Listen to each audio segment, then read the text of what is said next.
Hi all, അസ്സാം വലൈക്കും. ഇന്ന് നല്ലൊരു കറിയുടെ റെസിപ്പിയാണ് കാണിക്കുന്നത്, കുമ്പളങ്ങ പരിപ്പ് കറി.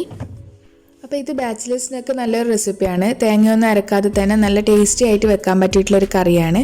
അപ്പോൾ ഇതിന് മുന്നേ ഞാൻ കുമ്പളങ്ങ വെച്ചിട്ടുള്ള വേറൊരു കറി ചെയ്തിട്ടുണ്ടായിരുന്നു. അതിൽ തേങ്ങയൊക്കെ അരച്ചിട്ടാണ് കറി തയ്യാറാക്കിയത്. ഞാനിപ്പോൾ ഇവിടെ ചെറിയ പീസ് കുമ്പളങ്ങ മാത്രമേ എടുക്കുന്നുള്ളൂ. അതിൻ്റെ തൊലിയും അതുപോലെ സീഡും ഒക്കെ നന്നായിട്ട് കളഞ്ഞതിന് ശേഷം കഴുകിയിട്ട് ചെറിയ പീസായിട്ട് കട്ട് ചെയ്തെടുക്കുക. ചെറിയ ക്യൂബായിട്ടുള്ള പീസായിട്ടാണ് കട്ട് ചെയ്യുന്നത്. അപ്പോൾ അങ്ങനെ ആകുമ്പോൾ പെട്ടെന്ന് തന്നെ കുക്കായിട്ട് കിട്ടും. ഇതുപോലെ സിമ്പിളായിട്ട് ചെയ്യാൻ പറ്റിയിട്ടുള്ള വേറെയും കറിയുടെ റെസിപ്പീസ് ഞാൻ ഓൾറെഡി പോസ്റ്റ് ചെയ്തിട്ടുണ്ട്. അപ്പോൾ അതിൻ്റെ പ്ലേലിസ്റ്റ് ആയിട്ട് തന്നെ ഞാൻ സെപ്പറേറ്റ് ഇട്ടിട്ടുണ്ട്. വേണ്ടവരൊന്ന് ചെക്ക് ചെയ്ത് നോക്കുക.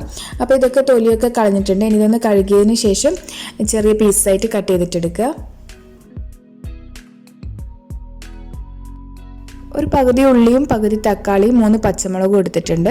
ഒരു മീഡിയം സൈസിലുള്ള ഉള്ളിയും തക്കാളിയൊക്കെയാണ്. അത്രയൊക്കെയാണ് ഇതിന് ആവശ്യമുള്ളൂ. പിന്നെ വേണ്ടത് പരിപ്പാണ്. അപ്പോൾ ഞാനിപ്പോൾ ഇവിടെ മസൂർ ദാലാണ് എടുത്തിട്ടുള്ളത്. അതൊരു 1/4 കപ്പിലും കുറച്ച് കൂടുതൽ എടുത്തിട്ടുണ്ട്. അത് നന്നായിട്ട് കഴുകിയതിന് ശേഷം ഒരു പ്രഷർ കുക്കറിലേക്ക് ഇട്ട് കൊടുക്കുക. അപ്പോൾ മസൂർ ദാൽ ആയതുകൊണ്ട് തന്നെ പെട്ടെന്ന് കുക്കായിട്ട് കിട്ടും. അപ്പോൾ ഇതിന് പകരമായിട്ട് തൂർദാൽ വേണമെങ്കിൽ അതും ആഡ് ചെയ്ത് കൊടുക്കുക. പിന്നെ കട്ട് ചെയ്ത് വെച്ചിട്ടുള്ള കുമ്പളങ്ങയും കൂടി ഇട്ട് കൊടുക്കുക. പിന്നെ ഈ ഉള്ളിയും തക്കാളിയും പച്ചമുളകും അതും ഒന്ന് കട്ട് ചെയ്തിട്ട് ഇട്ട് കൊടുക്കുക. അപ്പോൾ മസൂർ ദാലായതുകൊണ്ട് അതിങ്ങനെ സോക്ക് ചെയ്ത് വെക്കേണ്ട ആവശ്യമൊന്നുമില്ല, പെട്ടെന്ന് കുക്കായിട്ട് കിട്ടും. അപ്പോൾ തൂർദാലാണ് എടുക്കുന്നതെങ്കിൽ അതൊരു അരമണിക്കൂറെങ്കിലും വെള്ളം ഒഴിച്ചിട്ട് ഒന്ന് സോക്ക് ചെയ്ത് വെക്കണം. വെജിറ്റബിൾസ് എല്ലാം കട്ട് ചെയ്തിട്ട് കൊടുത്തിട്ടുണ്ട്. ഇനി ഇതിലേക്ക് ഒരു ഗ്ലാസ് വെള്ളം ഒഴിച്ച് കൊടുക്കുക. അതായത് ഈ പരിപ്പും കുമ്പളങ്ങയൊക്കെ ഒന്ന് മുങ്ങിക്കിടക്കാൻ പാകത്തിനുള്ള അത്രയും വെള്ളം ഒഴിച്ച് കൊടുക്കുക. പിന്നെ ഇതിലേക്കുള്ള പൊടികൾ ആഡ് ചെയ്യാം. 1 ടീസ്പൂൺ മുളക് പൊടി, ഞാൻ ഇപ്പോൾ ഇവിടെ കാശ്മീരി മുളക് പൊടിയാണ് എടുത്തിട്ടുള്ളത്.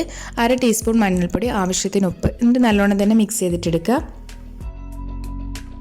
ഇനി കുക്കർ അടച്ച് വെച്ചിട്ട് 2 വിസിൽ അടുപ്പിക്കുക. അപ്പോഴേക്കും കുമ്പളങ്ങ നന്നായിട്ട് തന്നെ കുക്കായിട്ട് കിട്ടും.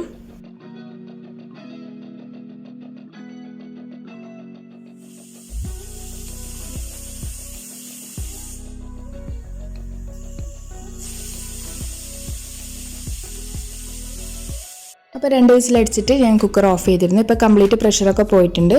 അപ്പോൾ പരിപ്പും കുമ്പളങ്ങയെല്ലാം നല്ലോണം തന്നെ വെന്ത് വന്നിട്ടുണ്ട്. ഇനി ഈ കുമ്പളങ്ങ ചെറുതായിട്ടൊന്ന് ഉടച്ചു കൊടുക്കുക.